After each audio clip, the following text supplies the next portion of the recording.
Welcome, friends, to another Kriya Yoga podcast. And it's my great joy and privilege to be sharing time and space with Devalila, who is the director of the Kriya Sangha for North and South America. And she serves with Nayaswami Narayan, who's the global head of our Kriya ministry.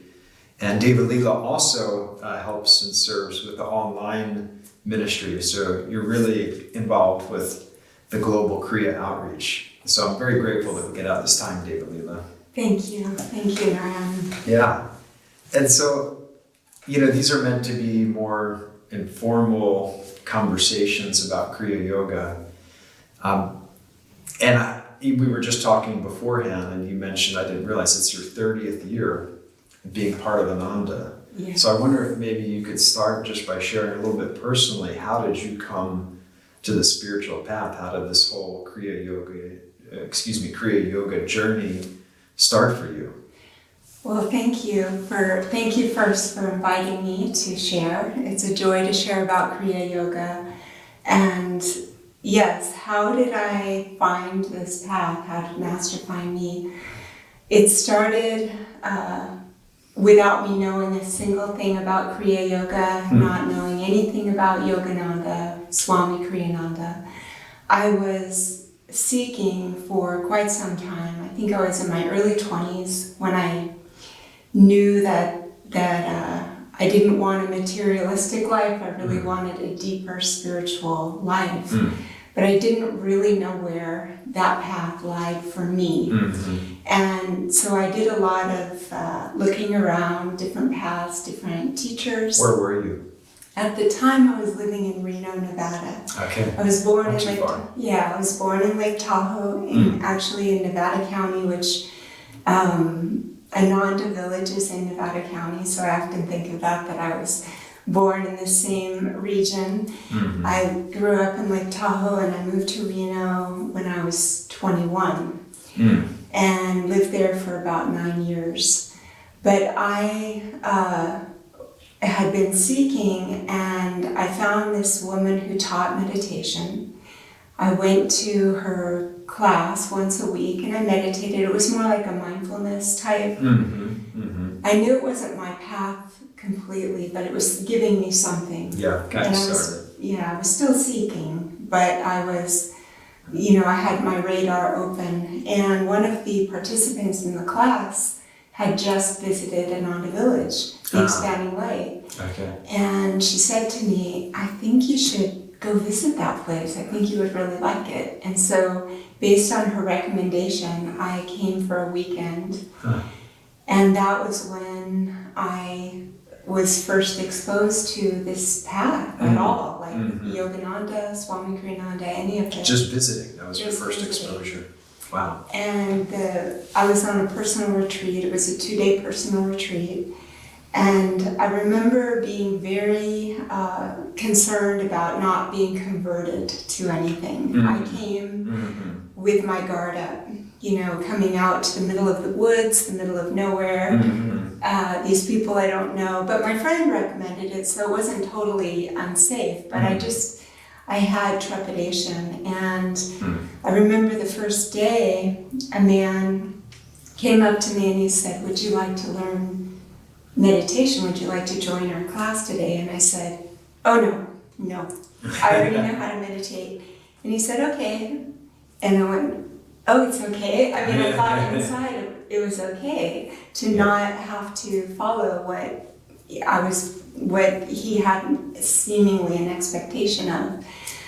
He just allowed me to have the experience from inside out, my own experience. Gave you the space. Gave me the space. And because of that, I was able to open to what was here, to the vibration of what was here. And I was only here 2 days, but when I went home, I remember having this inner awareness that this was the answer to the prayer I'd been praying. I'd been praying inwardly this deep longing, show me my path. And I knew intuitively that this was the answer. to that prayer. Wow. And so I started coming regularly. It was only a 2-hour drive, but I became a disciple that summer, took Kriya Yoga, received Kriya Yoga a couple of years later from Swami Kriyananda. It was a real karmic situation where I didn't know he would be giving the Kriya. I didn't even know I would be allowed to take Kriya at that time. It was just all unfolded. So I think, in other words, how did I find Ananda? It's like Master found me and our karma guides us. We are much more directed by the divine, by our soul than we realize. We think we're making choices, we think we're finding it and doing these things, but really the divine is guiding us. And when we're open and when we're ready and we're receptive, this comes, and that's how I found Ananda. It's that readiness, that openness. So your beginning story there sounds very much like when the student is ready, that the teacher appears, the path unfolds for you. Absolutely. That's beautiful. What was it like receiving Kriya with Swami Kriyananda? It was really incredible. It was actually in Assisi, Italy. You went to Assisi. I went to Assisi for an extended stay, just like a little less than a month, to do Karma Yoga, which is an exchange program where you serve and you have a reduced rate. And I just remember the day of the Kriya. Everyone's excited, there's this buzz of energy about Kriya that afternoon. In Assisi, in Italy, there's so much devotion, so much heart, so much expression. And I was just really feeling that. We're all meditating, and then we were asked to stand up and go outside. This is the temple there. We went and we stood outside, and there was this incredible peace, blanket of calmness that I felt that I had never experienced before. And I didn't know what it was until I saw Swami Kriyananda coming. He was walking up, and it was him. It was as though this ocean of peace, of calmness, of stillness was just moving with him. And everybody was feeling that divinity, that stillness. So I'll never forget that moment. That was one of the moments. And then also in the ceremony, you learn the technique, you practice the technique. Just things that he said, his energy, his joy at sharing this sacred technique that Master came into this incarnation to share with the world. That he was, once again, how many hundreds of ceremonies has he given? It was just like fresh, brand new. And I felt the power of that. I felt the promise of change, of that this was the solution to everything in my life. Everything that I had been wanting or seeking, I just knew that this would be the way. Not that we don't also have our personal responsibility in our life and work and all that. But Kriya Yoga magnetizes our soul efforts. It magnetizes us to be able to choose God, choose our higher nature. It helps us release patterns that we don't even realize are preventing our awareness of that greater reality, the true reality underneath all this. So. That's really powerful, and thank you. I'd never heard your story in that way. That is beautiful. I wonder if you could talk a little bit about in that Kriya, you touched on it, is working on us from within. We were just reading Whispers from Eternity last night as part of a workshop, and it's the one on the rising aurora of intuition. And Yoga Master says, Yogananda says something like, the light shines not on, but from within.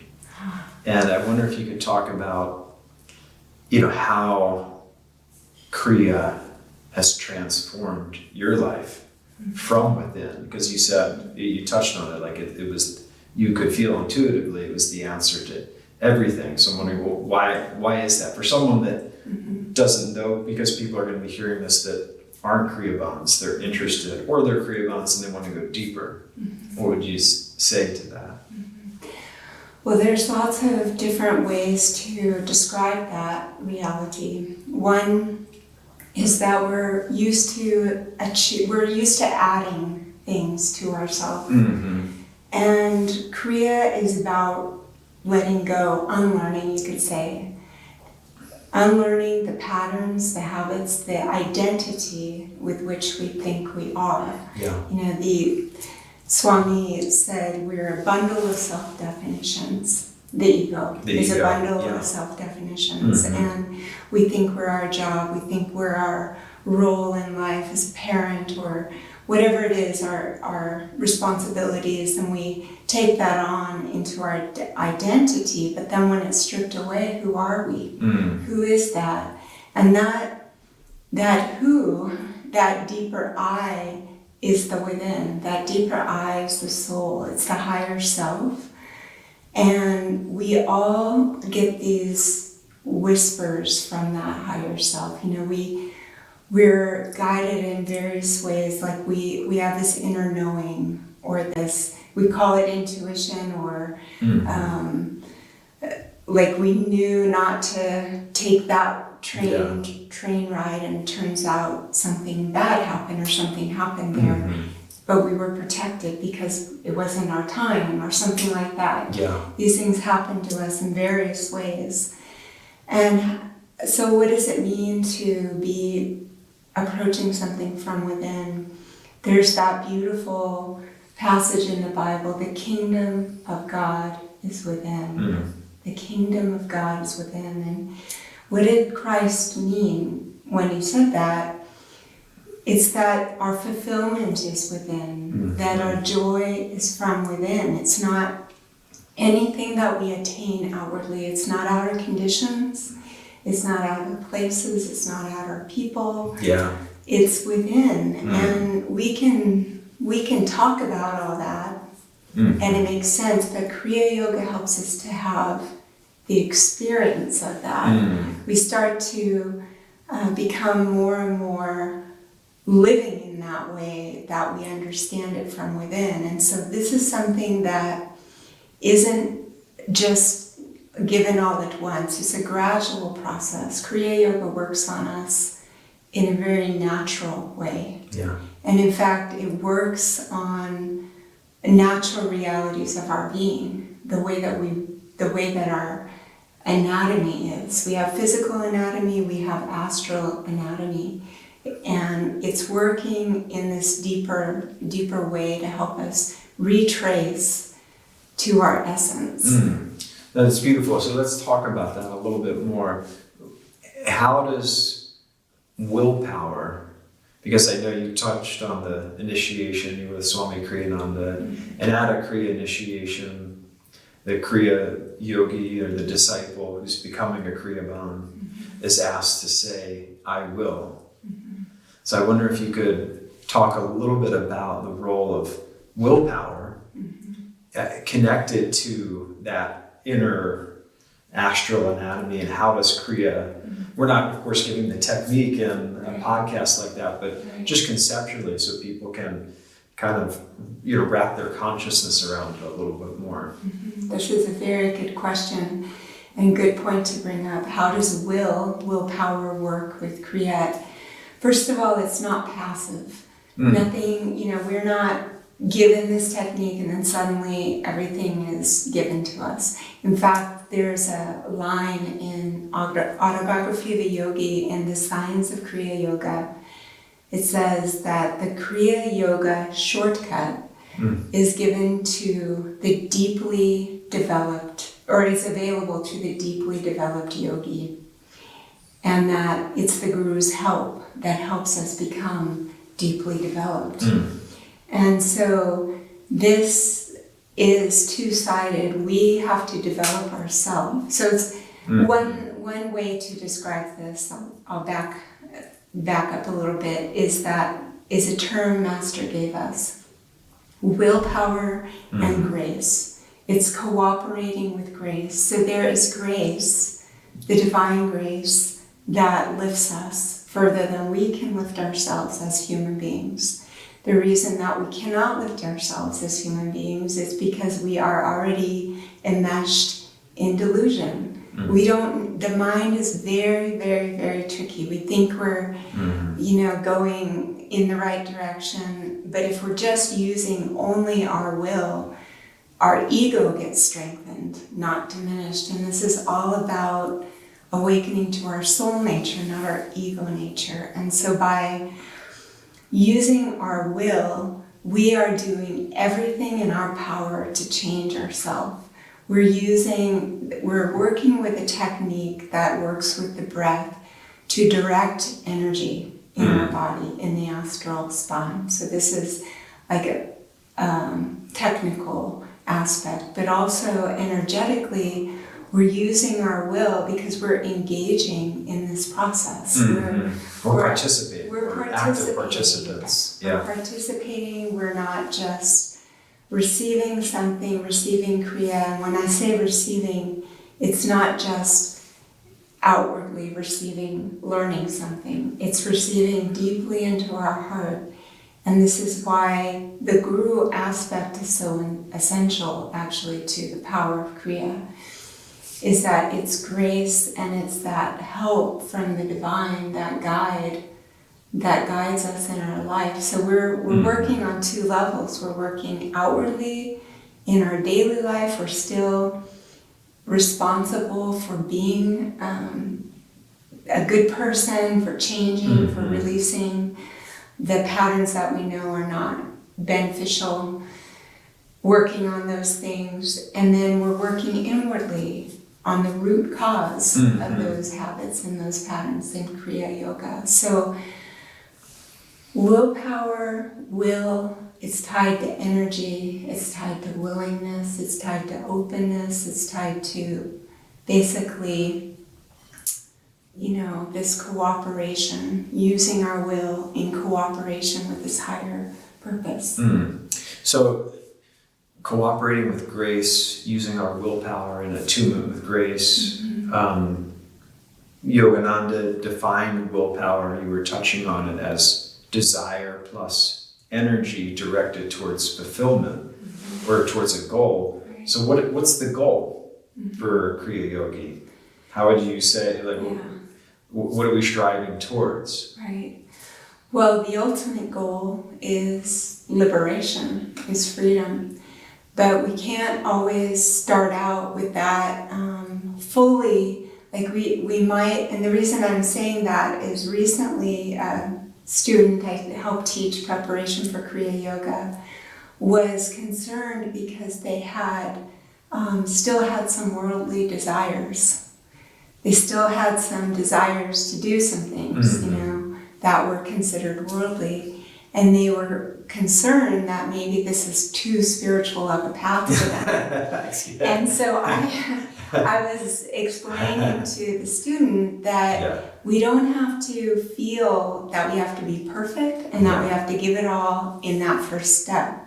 It's a gradual process. There was a story of a man who was a disciple here who went up to Swami Kriyananda and said, Swamiji, and we use that term Swamiji out of respect, the term Ji, but Swamiji, there's this chant, I want only thee, Lord, I want only thee. And he said, I just feel like a hypocrite when I chant that chant, because yes, I want God, but I also want these other things in my life. Right. And he said, don't worry about it. It's directional.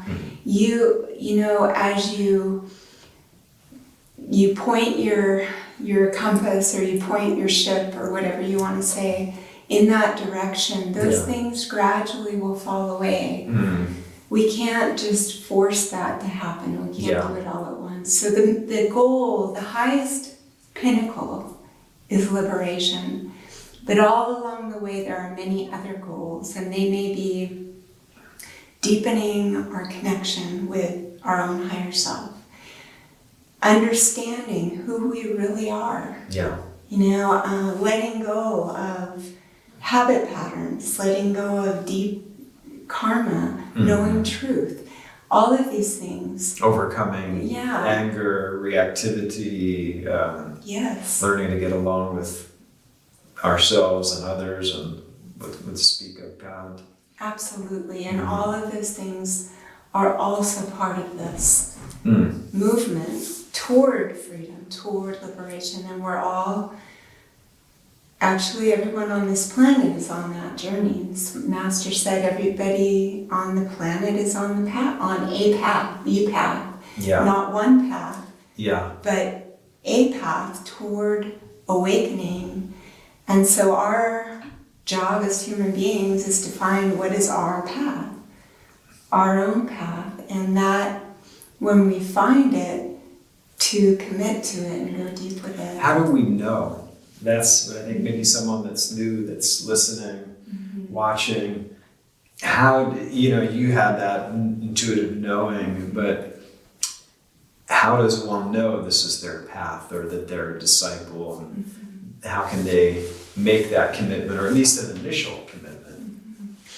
Well, one thing to understand is that we have had many lifetimes, and we've had lifetimes where we've been, deeply spiritual. We've had lifetimes where we've been worldly. We've had a mix. We have a mix of karma, and there may be this lifetime we come in with a pattern, our next lesson, and there may be those that they recognize immediately this is their path, this is their guru. And then there are those that they're just at a different place and they're not quite sure yet. Yeah.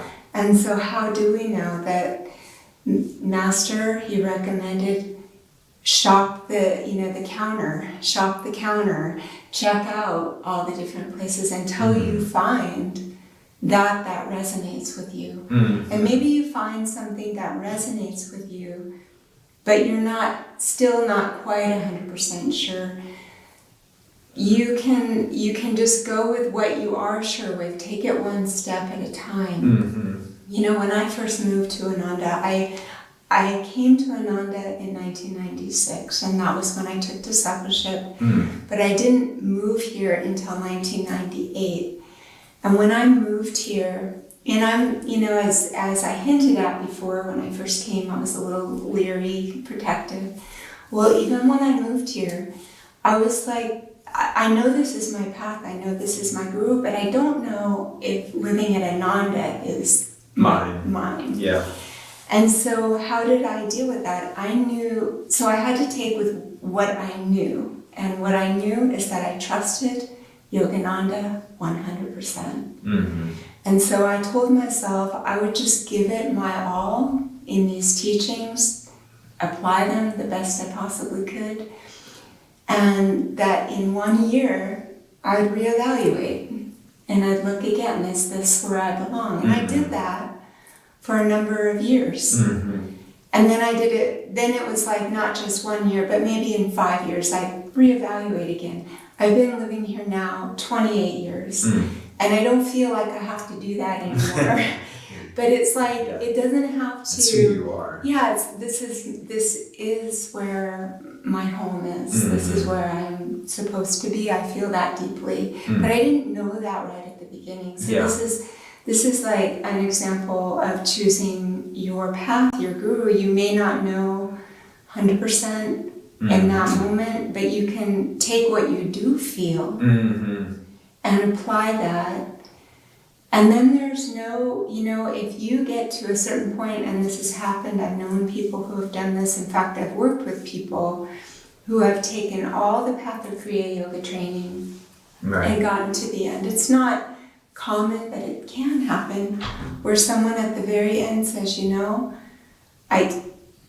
I think I've found my true guru and it's not here. Mm. And I'm like, that's wonderful. You know, you have our support and our love. Yeah. Go for that path. So sometimes, you know, you're shown, you just take the steps that you know. That are in front of you. Thank you. That's very helpful, Devalila, and very practical advice. And kind of back to what you said before about when you came, you didn't want to be converted. And as Swami would say, you know, there's no conversion except to your own higher self. Right. And I always loved that. That resonated with me. I wonder if we could talk about, we've touched on the science, but if we could talk about the art of Kriya Yoga. Mm-hmm. And there's this word that we talk about a lot of, devotion. Mm-hmm. But someone that's new, that's listening, mm-hmm. they may not have an experience of devotion. So what is devotion? What does that mean to you? And what would you say to someone that is, again, starting on the path, and how can they cultivate or point their ship in that direction to open themselves to having this devotional, reverential connection to Kriya Yoga and to the Kriya lineage? That is a good question and a common one, because people don't always feel they have devotion. They don't understand. It's not an emotional state. Mm. That's one thing to understand. Emotion is tied to the reactive process where we have the ups and the downs. It's always followed by an up is followed by a down. Yeah. And devotion is more pure. It's a love that is got the energy of one-pointedness. It's got focus. It's got a surrender element too, that you're aligning your energy with something. You know, Sri Yukteswar, who's one of the masters of our path, of our lineage, said that you can't take a single step on the spiritual path without awakening the natural love of the heart. I love that. And this is devotion. It's the natural love of the heart. It's something that we all have. Nobody was born without it. Everybody has it. Yeah. No one, it's good news. You know, it's a matter of us developing and opening more and more to that. Mm-hmm. And so that is also a journey for some of us. When we first get on the path, we might not understand, but it starts to unfold the more we engage the heart. Mm-hmm. And I would say, you know, you brought up the art. So the science, in some respects, of Kriya Yoga are the mechanics, the actual technique, and the art could be said to be the attitudes and the energy with which we are approaching something, and it's both. Yeah. And so to cultivate devotion, you know, there was I heard you actually say this, somebody said they think of devotion as they are devoted to their Kriya practice. Yeah. Yeah. And it's like we all, you know, we mix up these terms sometimes, but devotion, you can't think of it as what am I devoted to? Mm-hmm. If you're devoted to something, you think of it all the time, you want to take care of it, you know, you're always thinking of it, so this is where if we want to grow spiritually, we need to direct our energy toward this higher reality of the divinity within us and around us and within others. And so devotion is it's cultivating that love, that natural love of the heart. I love that you emphasize that natural, and that it's part of our nature. It's who we are, and everyone has it, so that we can cultivate it. And that's very encouraging. I wonder if you could talk a little in a renewal retreat. Nayaswami Jyotish brought up this really beautiful point for me. It was around devotion, and Jyotish was saying, that first commandment that Christ talked about, love the Lord your God with all your heart, all your mind, all your soul, and all your strength. And then he was inviting us, what are the qualities that you need to develop to love with all your heart? What are the qualities you need to develop to love with all your mind, all your soul, and all your strength? And so I had been thinking about that, and it occurred to me that this is devotion. That you were talking about that single pointed focus, love. It's not just an emotion. It's not just a sentiment. It's a force. It's the most powerful force in the universe. So I wonder if you thought about that question that Jyotish asked, and what are you working on to love with all your heart, all your mind, all your soul, all your strength? And I'll offer, because I have been thinking about this, and it kind of dawned on me that it was all A words. And Jyotish offered that acceptance for the heart, and that is one that resonates for me. Yeah. Calm acceptance. In the past, the coin of man's redemption was suffering and sorrow. Now that payment has been exchanged for calm acceptance and joy. So accepting, and it sounds so simple, but to really accept what life gives us and to not push back against it. Right. So it was acceptance, and then for the mind, attention, and Jyotish had mentioned that. I was like, that's what I'm working on too, is pay attention to what, do what you're doing. Right. Do one thing at a time and stay focused on it. And for soul, it's aspiration. So to continue to aspire towards liberation, towards self-realization. Right. And then for strength, which is connected to willpower, which you were talking about, because really what Christ means there is the life force, right? And I realized, that's attunement. So it was a fun exercise inwardly, but I wonder if you had thought about that, or anything that you could share maybe about your own inward process and how that love of God is sort of coalescing into this unity. That is beautiful. Thank you for bringing that up. I'm going to share from a slightly different angle. Yeah, please. And then come back to that.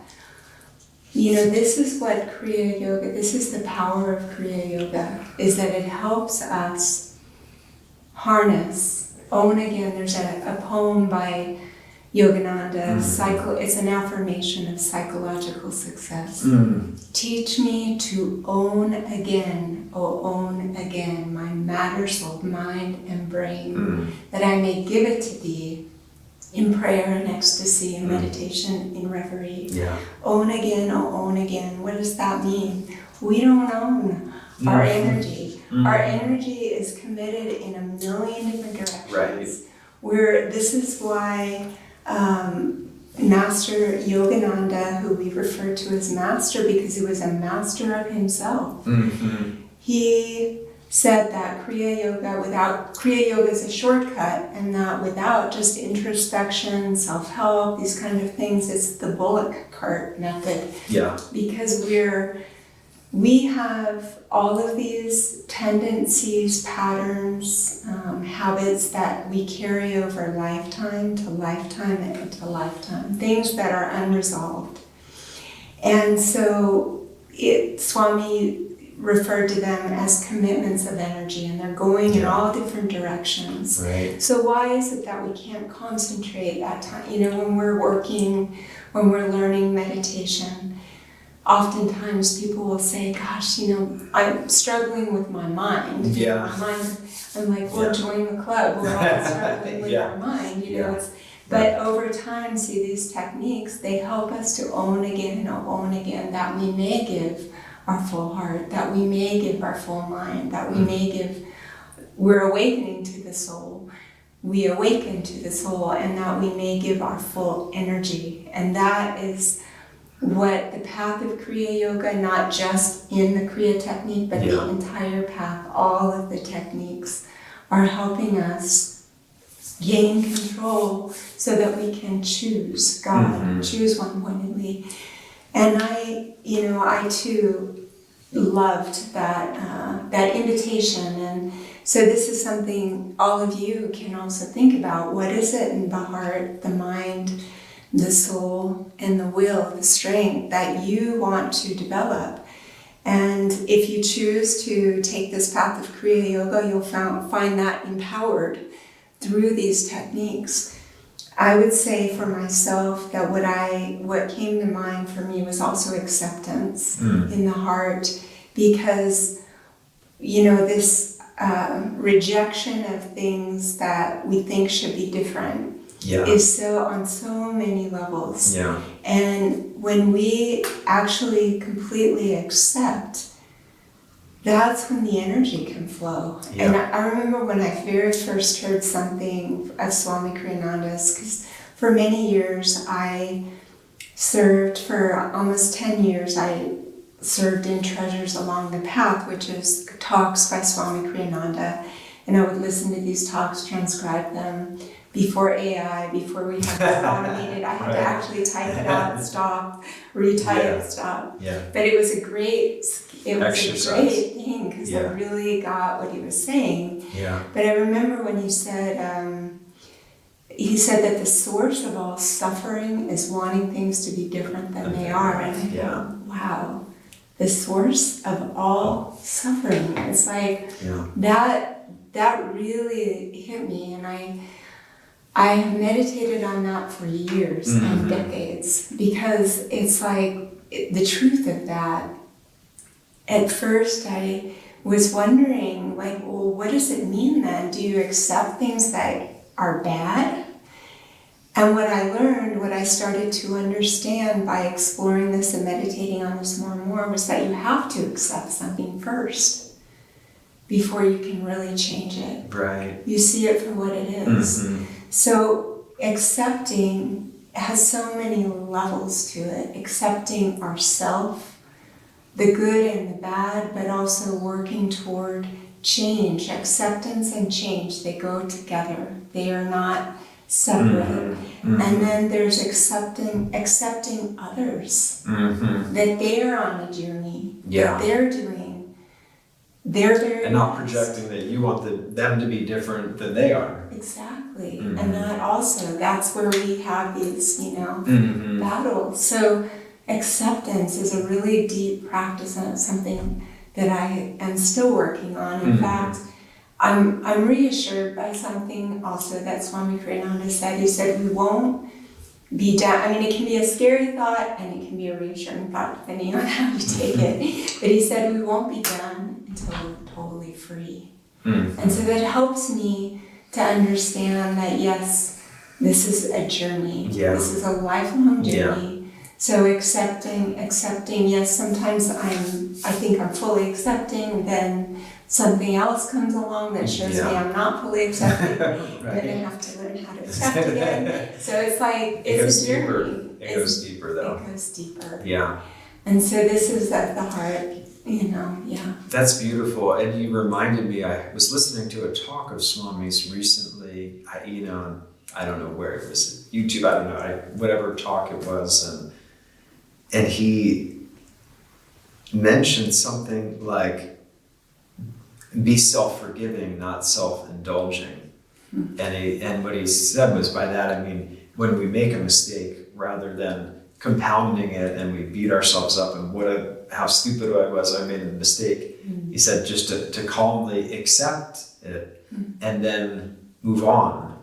In other words, to truly repent, to have the change of heart and the change of behavior. And what he was saying, and for me, it was this deeper practice of acceptance that you're talking about, is that he was saying to just accept, to practice true self-honesty is self-acceptance. And then you can change things and move on from them, rather than emphasizing, I grew up in an Italian family, the sin, the guilt, everyone said it's a sin growing up. That was just like a common phrase that I heard my mom and aunts, it's a sin, this is a sin, Johnny, it's a sin, everything is a sin. But it's just more of an emphasis on the ego. And so Swami is reminding us that our liberation is being free of ego. Yeah. That's true renunciation of the ego. So, yeah, thank you for that. I wonder if you could talk a little bit about self-realization, the capital S. And Yogananda talked about self-realization isn't our human potential, it's our soul potential. And I think sometimes that gets misunderstood. We think that we're talking about another self-help, self-actualization, which is, that is closer to self-realization, self-actualization, but true self-realization and how Kriya helps us in that ultimate goal of realizing our soul nature. So I wonder if maybe you could touch a little bit on that and this journey that ends in endlessness. Yeah, definitely. Well, Master Yogananda gave us this poem, Samadhi, which describes this state. And I won't repeat the whole poem, it's a very long poem, but it's all these layers, every blade of grass, thoughts of all men, past, present, to come, the small ego floating I, the colossal container I of all things made, it's like this grand state of oneness. And I can only share from what I have read because I don't have this state, but one of the things that we are doing, really, this is a helpful way to look at it, that Swami Kriyananda gave to Nayaswami Jyotishandevi when they asked him. They said, this is at a coffee table at a breakfast. I think they were in India or Italy. And they said, Swami, we don't know if we're going to make it in this life. And of course, we all wonder about ourselves if they're asking that question, because they're so amazingly clear channels of light. But he said, it's simple. It's ego transcendence and seeing God as the doer in everything. And that we get there by deeper, longer meditation. And recently, it was actually a while ago, but recently I was reminded, it was a while ago when I first read this, in the essence of the Bhagavad Gita, these are Master's teachings given to us by Swami Kriyananda. And Swamiji writes that self-realization is easy. Do you want to suffer? Or the path is easy. Do you prefer suffering over freedom? Are you willing to do the work to transcend the ego? And seeing God as the doer is in everything. And I'm not quoting that exactly, but those are elements. And so self-realization is a gradual process, and there are degrees of this. And so one of the things is that we don't know what we don't know. We only know what we know. And so having been on this path for this amount of time, I see myself in a very different light than I did when I first got on this path, because things have been released that have opened up the vista a little bit more. And I just imagine that will continue to happen with my own effort, with the grace of God. I understand myself more and less, I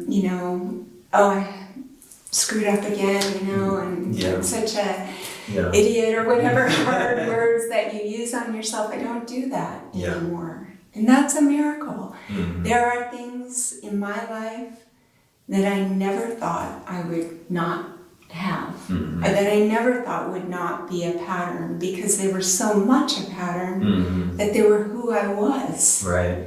And I've had things lifted. I've had, not just through the grace, but also through my effort.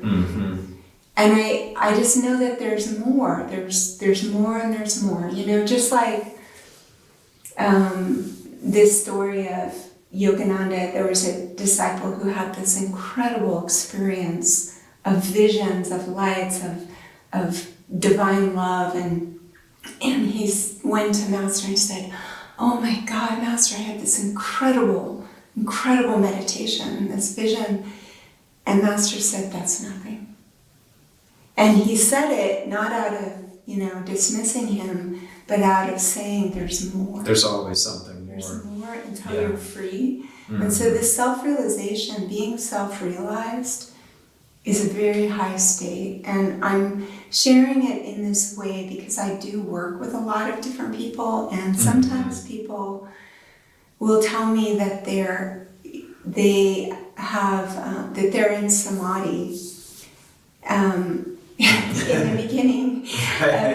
And if they were, they wouldn't be asking me the questions that they're asking me. And also they probably wouldn't be taking the step one, step two. They would be in samadhi. They would, He who says he isn't. And so I think sometimes people don't know what it means, is what it is. Yeah. They don't understand what it means. Maybe they're having a blissful experience, but true samadhi, this is something that it is our destiny.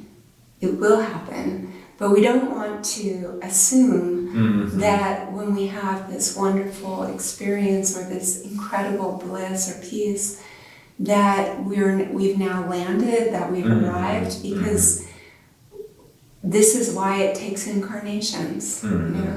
Is it that we miss the point?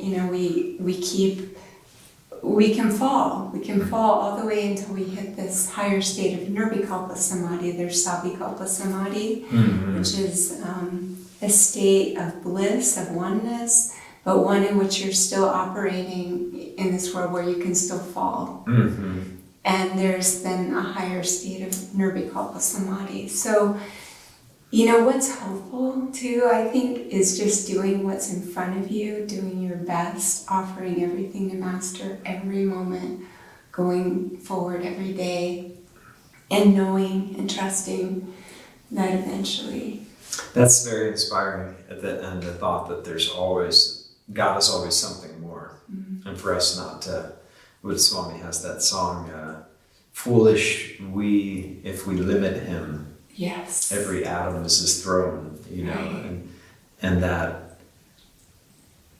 expansion that you're talking about into God consciousness, and we can't fathom it with our intellect from a human perspective. And that's why there has to be this foundation, which you have been talking about, of love and trust with the Guru, so that we can continue to. I love that chant of Yogananda's, evermore moving toward thee, to thy vast, unthrobbing heart. And it's such a beauty, like God's heart is unthrobbing. Right. It's perfect, it's still, he is pure, permanent, unmoving, and it's like, we're the ones that are, restless and still, until we get anchored, like Sri Yukteswar said, until we anchor ourselves in God.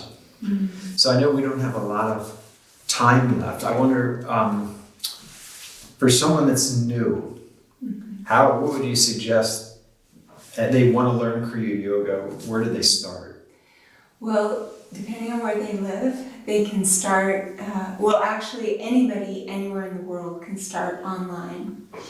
One thing I would recommend is going to ananda.org, and in the Find More section, you can type in your address and see if there is a center or community near you. If you're in India, they're all throughout India. If you're in Europe, the United States, there's different centers in Australia, in New Zealand, in Asia. Yeah. So we are Anandas worldwide. So I think finding, is there something near you? Online courses, we have online courses. It starts with the Ananda course in meditation.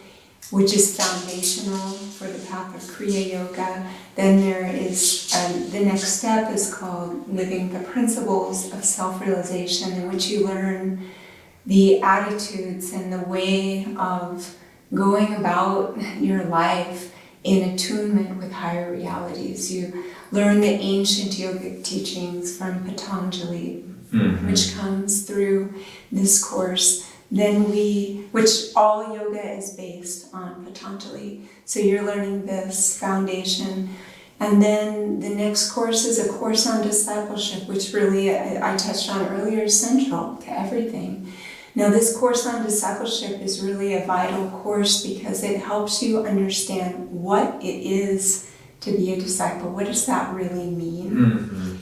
And it gives you the space and the opportunity to explore, is Master my guru? Am I his disciple? And if you feel that the answer is yes, then you have an opportunity to take a discipleship initiation and receive that bond, make that bond official through a vow, a sacred vow. And then from there, there's a fourth course, there's four in total. The fourth course is Preparation for Kriya Yoga. And in this course, we're now taking everything you've learned, you're adding more techniques, and you're actively preparing to receive Kriya Yoga. And a lot of that course is about the experience. It's about supporting your meditation. It's about going deeper. It's about facing the resistances that arise, which happen all along the way. We have, we want to meditate twice a day, and then in the evening, we get home and we're like, I don't want to meditate. I don't, these things. And how do we work with that? So this course is supportive. It's helping you get established. Swami, one time he said, everything is unnatural at first, but then it becomes it's the most natural thing in the world, meditation. Yeah. But in the beginning, it seems unnatural because we've been so immersed in Maya. Yeah. We've been going outward and outward and outward. So of course it seems unnatural to sit still. Our energy's habituated out, so we're learning to shift it in. So it's the practice, it's the development that you're doing in that course. And then after finishing these 4 steps, you have a meeting with me or one of the instructors, and then we talk about readiness for receiving Kriya. And that readiness is really about establishing that twice-a-day practice. It's about discipleship, and it's about having a period of time with these practices. And it's also, on another level, it's not just that, it's also attuning yourself more deeply to being open. It's not about being perfect, it's about being a student, being in training, which should continue actually for all of us. And ideally, we're all still in training and we're all students and we're all still learning. So, but there's this preparation that is beneficial before receiving Kriya so that you can receive Kriya and go with it. Because you've prepared the soil. Swamiji uses the parable of the seed in describing this, the seed and the sower. That this is in the Bible, that the seed is thrown and some of the seed falls on the wayside, some of it falls on rocky ground.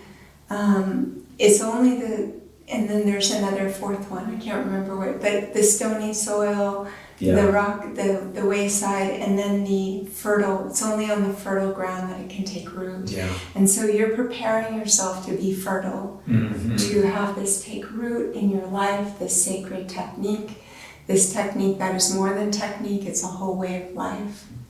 So. And there's a whole Kriya ministry, of course, that's yourself and Devarshi and many people around the world that are supporting people that are preparing for Kriya, and then Kriya bonds that are, making it their life and Yes. going deeper into it. So Yes. there's a lot of support I know that you and everyone Yeah. here offers for people. It's one of the things that Ananda stands out with is this personal connection with the teachers and with the other devotees and with after Kriya, with the Kriya Sangha, that there's a lot of guided practices for you, there's recorded support, there's personal emails, one-to-one Zoom calls, there's retreats to go on, there's online retreats, There's a lot. all over the world. Yeah, It's not it's just in one powerful. place, but we have these main centers in the United States, in Europe, and in India, in which we have these Kriya retreats and gatherings, and it's something that is very strengthening for those who receive Kriya, to be able to be with others, to be strengthened and supported, because this world doesn't necessarily support. Yeah. The world is still saying, buy the shiny car, buy the house, buy, have this, get this. ahead. Yeah, and you will be happy and fulfilled. And so here you are trying to find this fulfillment inside, and having that support can make the whole difference in whether or not you're really being able to. It's like a silent spiritual revolution that Yogananda's, this Kriya lineage started, and that we're a part of, and it's a great honor, and joy to be a part of it. Absolutely. Well, this has been such a delight. Thank you so much for taking the time. Is there anything before we close, anything that I didn't ask that you wished I had asked? This has been wonderful to talk about Kriya. I think just that this is the best thing going. It is something that is life-changing and worth every effort. And I hope that you will go deeper and explore this path of Kriya Yoga. Bless you. Thank you, Devalila. Thank you.